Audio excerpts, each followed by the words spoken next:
Okay, this is going to be a time-lapse video that I'll narrate to show you how I did this picture of Trapper. Trapper is a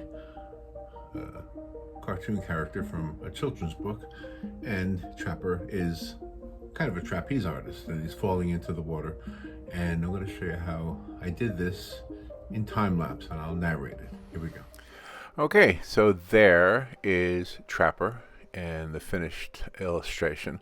And so let's start at the beginning. First of all, I'm using my iPad, and I am using the Procreate app. And that very, very quick image that looked like a turtle was me first trying to decide how I wanted this illustration to look and what proportions I wanted the animal to be in, and then I decided I wanted him more falling and flailing and like a trapeze artist like he is in the story. So you can see I'm sketching it super loosely, very rough, and just trying to get an idea of how I want Trapper to look before I start adding any details, any color, any of the other things that'll make it look like a finished illustration. And there I wrote Trapper so that I wouldn't forget his name. And so I added the let's see, I started with the Procreate pencil, meaning the digital pencil.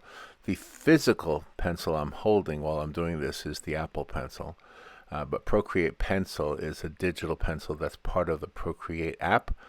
The whole thing is done on the Procreate app. The other brush I used after I finished sketching in with the digital Procreate pencil was the gouache brush, which is another setting on Procreate. All of the settings that I used for this and pretty much all the art I do are settings that came with the app in the when I first got it. I didn't buy extra brushes. I have, and sometimes I have used them, but I find it's kind of like with traditional art, I'm more likely to use a handful of brushes. I don't use lots of brushes when I do anything. In this particular painting or illustration, I'm really only using the gouache brush. So, and I knew that this was going to be a backlit animal, so that's why I had those very bright highlights on the side. I just wanted to kind of remind myself of where the light was going to be and where the light was coming from. Of course, everything changes as you do an illustration. That's kind of the beauty of working from your imagination. So in this particular case, speaking of imagination, there was no reference photo. I had no reference photo other than having seen squirrels in my own backyard. So if it doesn't look exactly like a squirrel, well, that's because I didn't really have a reference photo. But the idea is, for a children's book, I wanted it to be more personified anyway, more human-like. So it has kind of human hands and human feet and somewhat of a human physique. So to create the backlit effect, once I had the Trapper done, except for the hair, I decided to sketch in or paint in the light coming through the trees, through the wooded area. He lives in a swamp somewhere, and he falls into the swamp quite often, apparently. And so there he is falling in to the swamp. It's probably not real obvious at this point that that's going to be water at the bottom of the picture, but that's what it is. And some stones at the edge of the water, leading to the grassy / wooded area behind him, where the light is making its way through an opening in the brush. So this was just a matter of working with lights and darks, warms and cools. The cool colors, of course, being the purples and the slight hint of violet. So I'm just basically just kind of having fun and drawing in, painting in the different things that I think would make up this swampy, marshy looking area that Trapper is falling into.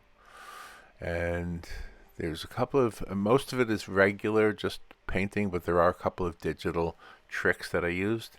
One of the digital tricks that I used was I darkened the background with the curves feature, CURVES, curves, and that's a feature in Procreate that you can use to adjust the colors, adjust the lighting, and it's similar to the contrast and brightness features.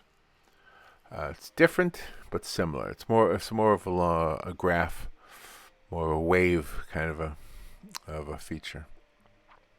So here you can see I'm using this. Oh, I did not use the gouache brush for this. This is me using the fine hair brush. There is a brush called fine hair, and it is very useful when you're trying to add fine hair to a creature, a little animal, and kind of fun to use too. So I was kind of mixing. It's a kind of a blend between the dark and the light coming at Trapper from the back and wrapping around through the front. And as you can see, that lighting definitely helps to give definition to the contours of his muscles, of his face, and the light is coming not only from the back, but it's also reflecting off of the water. So he is getting some light hitting him from a couple of different angles. And it was just a decision, a creative choice on my part to do some of the lighting and darkening to create the finished illustration that I showed you in the beginning, and it'll be coming up in just a bit. At this point, I'm almost done. You can see that I'm just kind of touching it up a bit, giving some of the darks a little bit more darkness, some of the lights a little bit more light, and making sure that there's not too much of an exaggeration of the light. The tail of a squirrel usually is very translucent. Light comes through the tail, so I wanted to make sure I was able to demonstrate that as well. Okay, that's it. Thank you for watching, and I'll come back with another one not too long from now.